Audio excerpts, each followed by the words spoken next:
ও বাপে লই এসে দে হুজুর আর ছেলে 13 বছরই মালিক ইবনে সেনানে ইবেয়া যুদ্ধের ময়দানে অনর সাথে যাইবেলে মনসার অনর রক্ত দিবার আগে আর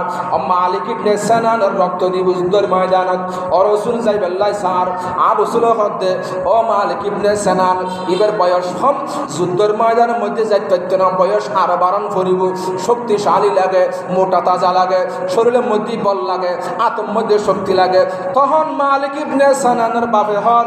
আর ছেলে যদি কি 13 বছর লিও আর ফুতুতুন আত্মার মধ্যে বড় শক্তি আছে মালিক ইবনে সেনানে যুদ্ধের ময়দানে যুদ্ধ করিতে পারিব সাহস আছে এবং আত্মার মধ্যে বল আছে তখন আর রাসূল যুদ্ধের ময়দানের মধ্যে মালিক ইবনে সেনানের পৌঁছাই দিল গেল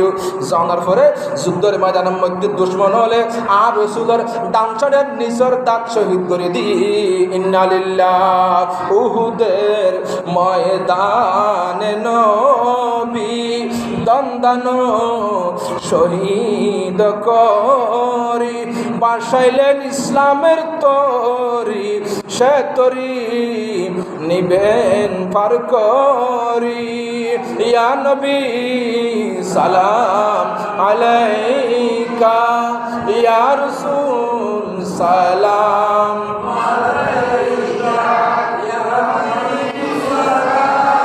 আলাইকা সালাওয়াতুল্লাহ আলাইকা উহুদের ময়দানত আর রাসূলের দন্দান মোবারক যেতে শহীদ হলো তখন ওই মালিক ইবনে সেনান জীব হল 13 বছর কে ফুয়া জীবে না যাবে আল্লাহ মানা গজ্জিল এ মালিক ইবনে সেনানে আর রাসূলের দাঁত মোবারকর রক্ত কেনে মাটি ফরিব মাটির মধ্যে আই মালিক ইবনে সেনান ফত্যনদম দাঁত মোবারক ফরি তোড়ি যায় ছোট ফাড়ি যায় তো রক্ত বাইরের হযরত মালিক ইবনে সেনানে আর রাসূলের এই ছোটতুন দাঁততুন রক্ত এগিন সুসি হাইবে লাগি বড় করে হন সুবহানাল্লাহ রক্ত এগিন যেতে হাইবে লাগি তখন আর রাসূলের ইন্দি বন্দনা করে ও সাহাবী তোমরা শুনে রাখো লান তুসিয়াহুন নার আর মালিক ইবনে সেনান আল্লাহ বলি জাহান্নামের আগুন হারাম করে দিয়ে বড় করে হন সুবহানাল্লাহ তোর উহুদের যুদ্ধের ময়দানত মালিক ইবনে সেনানে আর রাসূলের রক্ত মোবারক খাইবে লাগি আবার আর রাসূলের সিংহে লাগাইয়ে দে সিংহার রক্ত আব্দুল্লাহ ইবনে জুবাইর হাই আর রাসূলের ফসাব মোবারক উম্মে আইমানে রাতে